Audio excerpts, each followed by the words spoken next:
موضوع موعظه این هفته ما حرکت اکستریمیستی سلفیه و مناسبت‌های دشمنانه آنها به حیات آسوده ما میباشد. ما در چند موعظه گذشته در مورد خطر اندیشه‌های افراطی سلفیون و پیامدهای چنین تفکر و زندگی آسایشته هر یکی ما صحبت‌های فشرده انجام داده بودیم. امروز می‌خواهیم در مورد مناسبت‌های دشمنانه حرکت افراطی سلفیه و فرهنگ و تمدن و در عموم و زندگی مقرری ما صحبت داشته باشیم. طوری که از تعلیمات شریعت اسلامی برمی‌آید خداوند انسان‌ها را از یک مرد و زن خلق کرد و قبیله‌ها و قوم‌ها جدا کرد.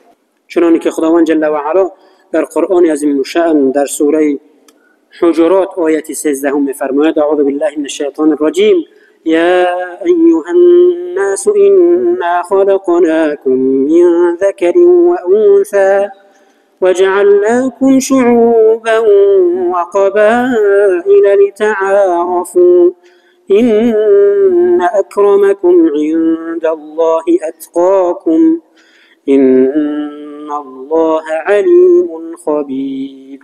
صدق الله العظیم. به نام خداوندی بی نهایت بخشنده و نهایت با رحم.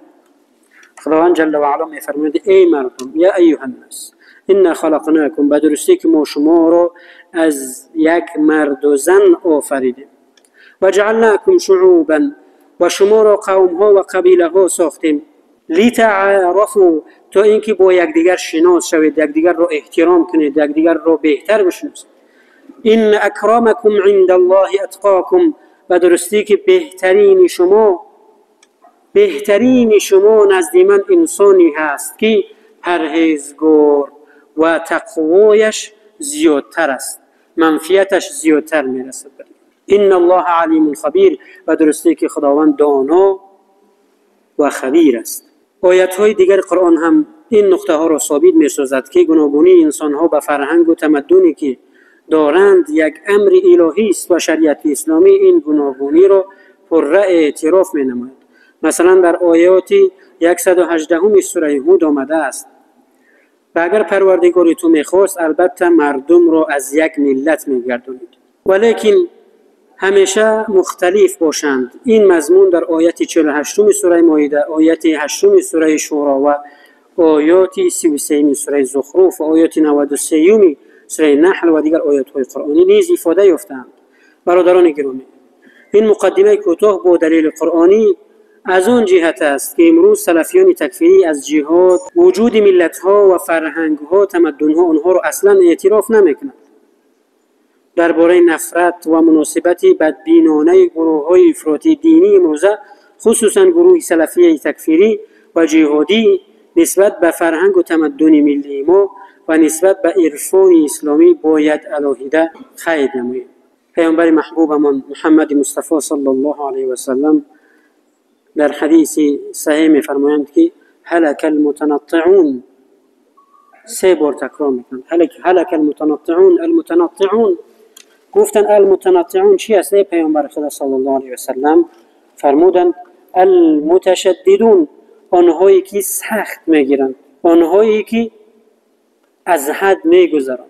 متاسفانه چنان جرأت پیدا میکنند که بزرگان ما و شما، صاحبان مذهب، تابعین رسول اکرم صلی الله علیه و سلم را اهانت میکنند، گویا که آنانی که به پیامبر صلی الله علیه و سلم نزدیکتر زندگی میکردند، چون ابو حنیفه نعمان ابن ثابت، اون علم و اون فقه و اون عقیده و اون همه را نادیده میگیرند و گویا که ابو حنیفه دین را نفهمید اما اینها فهمیدند.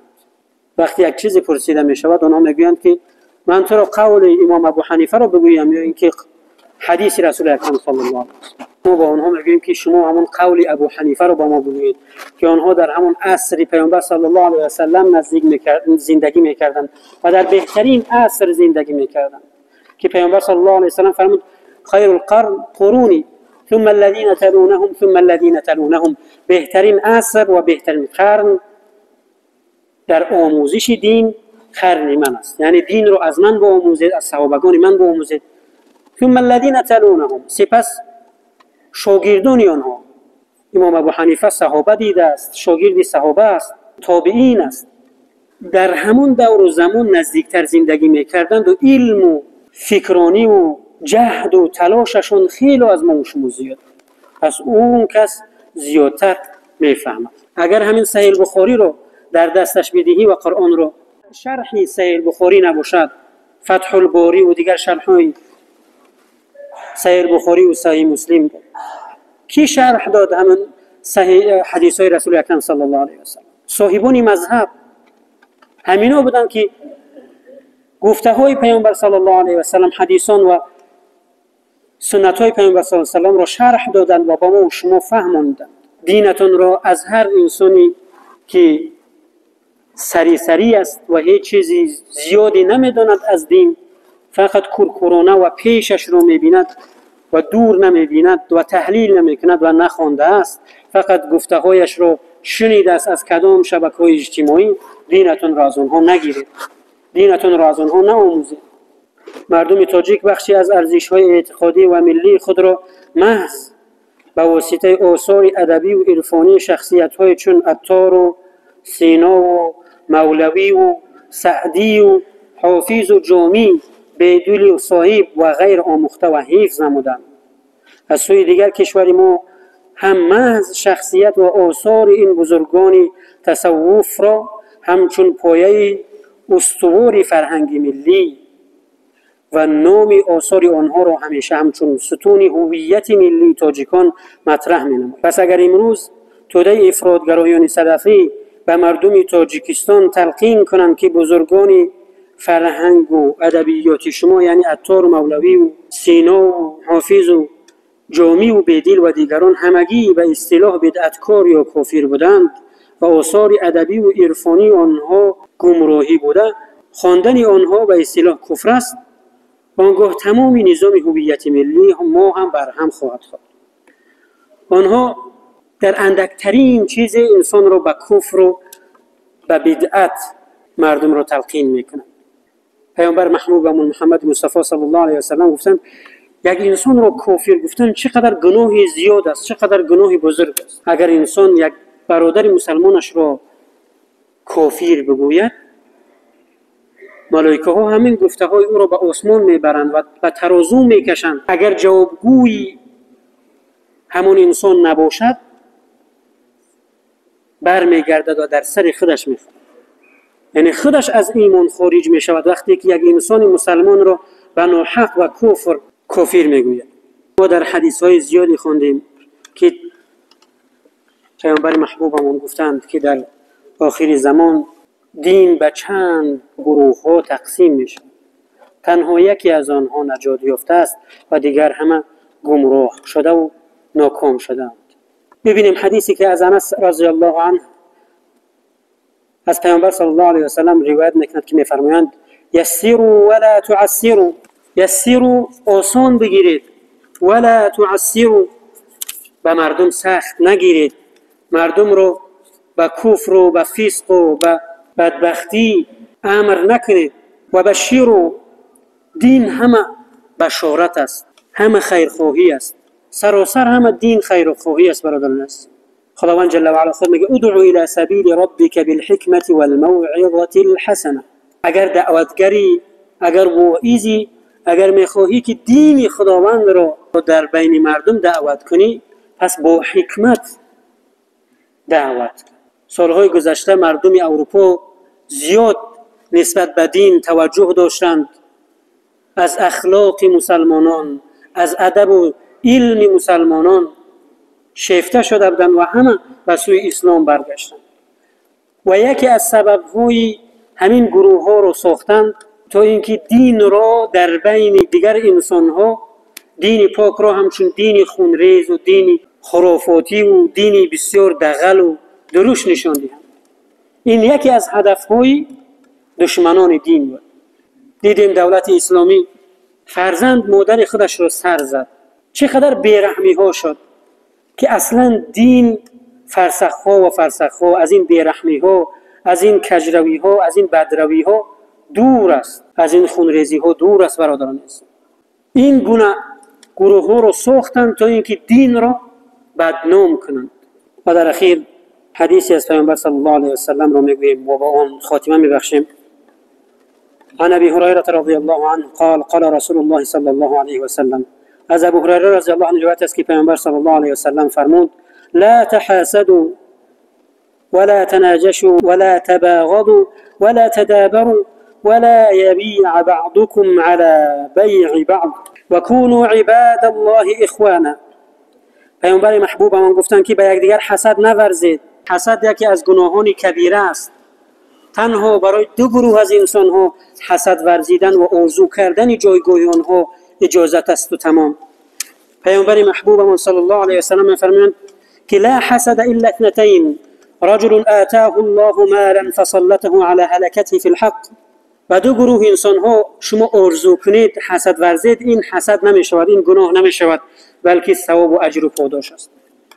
شما آرزو کنید که به مانند انسان هایی باشید که خداوند جل و علا به آنها مال و دارایی و قدرت و ثروت داده است و در برابر آن شکرانه اینقدر نعمت ها را به جا میارند و در راه خداوند صرف میکنند، راه میسازند، آب میبرورند، دست یتیمان را میگیرند، مسجد بنا میکنند، در این دنیا جنتشان را میسازند. شما آرزو کنید که به مانند عثمان ابن عفان، عبدالرحمن ابن عوف باشند فرزندان شما و خود شما، و کوشش کنید که دارنده باشید، دنیا را در دست داشته باشید. نگذارید که دنیا در دلتون جا بگیرد. اگر دنیا در دل انسان جا گرفت، هم در این دنیا هلاک می شود، ناکام می شود، هم در آخرت.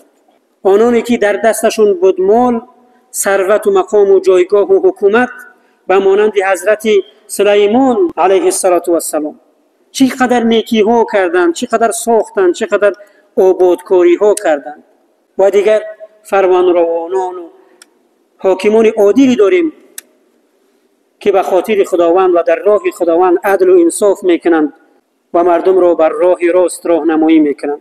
و دیمین شما آرزو کنید که فرزندانتون، آرزو کنید یعنی چی؟ یعنی کوشش کنید به همون رو، به همون سمت توجه داشته باشید که فرزندان شما حافظان قرآن باشند، دانندگان قرآن باشند، انسان‌هایی باشند که فهم از قرآن گرفتند و عمل به قرآن میکنند و با این زندگی خود، زندگی فرزندان، اطرافیان، جامعه همه رو نورانی و با برکت میگردانند. چنانکه گفتیم حسد گناه کبیره است، فقط در این دو حالت حسد اجازت است. و در دوم ولا تناجشوا، بالا یکدیگر سودا نکنند سوداگران. ولا تباغضوا، به یکدیگر غضب نگیرید، بغض نگیرید. ولا تدابروا ولا يبيع بعضكم بعضا، هیچ کسی از شما بالای یک کسی دیگر سودا نکند. وقتی شما رفتید که در یک جا سودا شده ایستاده است، تا اینکه او تمام نکرد شما سودا نکنید. یا اینکه یک دختر را خواستگاری کردن، تا اینکه جوابش را ندادن شما بالای او خواستگاری نکنید. و کونوا عباد الله اخوانا، بندگان خداوند و متحد باشید و برادر باشید. المسلم اخو المسلم، مسلمان برادر مسلمان است. لا یظلمه ولا یحقره ولا یخذله، مسلمان باید به مسلمان ظلم نکند، او را تحقیر و حقارت نکند، او را خجالت نکند. التقوى ها هنا، پیامبر صلی الله علیه و سلم دستش را در دلشان ماندن و گفتند که تقوا در اینجا است و 3 بار دستشان را بر دلشان زدند. التقوى ها هنا، تقوا در دل است، پرهیزگاری در دل است. بحسب امرئ من الشر ان يحقر اخاه مسلم، برای یک انسان از همین گناه دیگر بالاتر نمی شود که یک برادر مسلمانش را تحقیر کند. علی المسلم حرام دمه و ماله و عرضه، برای مسلمان خون مسلمان و مال مسلمان و ناموس مسلمان برای مسلمان حرام است، باید آنها حفظ شوند. باید ما خون یکدیگر را، احترام یکدیگر را، جایگاه یکدیگر را باید حفظ کنیم. مال یکدیگر را باید چشم علو نکنیم و با ناحق نخوریم و به ناموس یکدیگر نگاه نکنیم. خداوند جل و علا میگوید و تعاونوا علی البر والتقوى، یکدیگر را در کارهای نیک کمک کنید یاری کنید، در کارهای خیر و نیک یکدیگر را کمک کنید و تقوا و در پرهیزگاری یکدیگر را نصیحت کنید و کمک کنید. ولا تعاونوا على الاثم والعدوان، یکدیگر را در گناه و در دشمنوگری کمک نکنید. واتقوا الله، از خداوند جل و علا بترسید. ان الله شدید العذاب، و درسته که عذاب پروردگار جل و علا بسیار وزنین است. و در اخیر از خداوند جل و علا طلب و امیدوارم و دعا میکنم که این ملت سربلندی تاجیک و دین دوست و با علم و با فرهنگ رو از تمام رویه های کج و منفور که رویه های خرافاتی خداوند حفظ کند، از تمام بدی ها و دشمنیگری ها حفظ کند. خداوند پیشروی دینی و دنیوی این ملت و این سرزمین رو همیشگی گرداند، دشمنان و دین و دشمنان این ملت رو خوار و ذلیل گرداند. پروردگارا قلب‌های ما، فرزندان ما، کشور ما و امت اسلامی را با نور قرآن زیبا و منور و با برکت بگردان. برادر داشتیم اکی دملو لطف الله سالهای زیاد در اینجا امام خطیبی کردن و در این مسجد خدمت کردن برای مسلمانان. چند روز قبل درگذشتن. خداوند جل و علا قبرشون رو با نور قرآن زیبا و منور و با برکت بگرداند و گذشتگان همه ما رو رحمت و مغفرت بگرداند و روحانشون رو از ما شاد بدارد و ما رو در تربیه نفسمون، در تربیه خودمون و فرزندانم و جامعه ما و شما رو کامیاب و موفق بگرداند. برادران ما و شما رو که در مهاجرت مهنتی هستند، خداوند آنها را در حفظ و امانش نگاه بدارد، آنها را سربلند و عزتمند و سالم به وطنمون بر بگرداند. پروردگار عاقبت و آخرت همه ما را نیک کن و ما را لحظه های بگیر که در زبان ما کلمه شهادت باشد، تو از ما خوشنود باشی. پروردگار آنانی که برای پیشروی این ملت و برای پیشروی این دین و برای کامیابی این ملت زحمت و مهنت میکشند، پروردگار آنها را کامیاب و موفق بگردان. پروردگار آنانی که برای این ملت فتنه ها میکنند، آنها را میخواهند تفریقه و جدایی بیفزایند، پروردگار آنها را خوار و ذلیل و یکدیگر گرفتارشان کن. عاقبت و آخرت ما را نیک کن. و صلی الله و سلم و بارک علی سیدنا محمد و علی آله و اصحابه اجمعین برحمتک یا ارحم الراحمین.